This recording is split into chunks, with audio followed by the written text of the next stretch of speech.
যতটা বুঝলাম RRB group D পরীক্ষায় যা প্রশ্ন আসছে তার মেইন বেশিরভাগ জিকে থেকে কারেন্ট অ্যাফেয়ার্সই বেশি আসছে।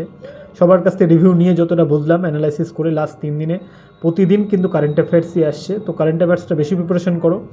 ফিজিক্স, কেমিস্ট্রি, বায়োলজি এই সায়েন্সেস 3টে সাবজেক্টের মধ্যে সবচেয়ে বেশি তোমাকে পড়তে হবে ফিজিক্স এবং কেমিস্ট্রি পার্টটা। কোনো কোনো শিফটে কেমিস্ট্রি বেশি আসছে, কোনো কোনো শিফটে ফিজিক্সও বেশি আসছে। ফিজিক্সের অঙ্ক তো আসবে, এটা আমি আগেই বলেছিলাম, সবচেয়ে বেশি আসবে। প্রতিটা চ্যাপ্টার থেকে তোমাকে 5টা করে চ্যাপ্টার, ইম্পর্টেন্ট চ্যাপ্টার বলেছি আগের ভিডিওতে, সেগুলো করে যাও, সেগুলো সেখান থেকেই আসছে। ম্যাথামেটিক্স পিওআইকিউ বেসড, যেগুলো মডারেট বেসড আসছে, প্রিভিয়াস ইয়ার থেকেই আসছে ম্যাথামেটিক্সের, একদম ইজি টু মডারেট। রিজনিংও তাই easy to moderate.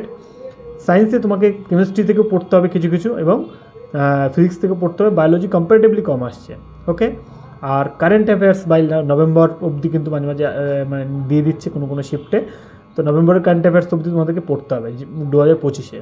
24-এর current affairs কম আসছে, বাট আসছে একটা দুটো শিফটে।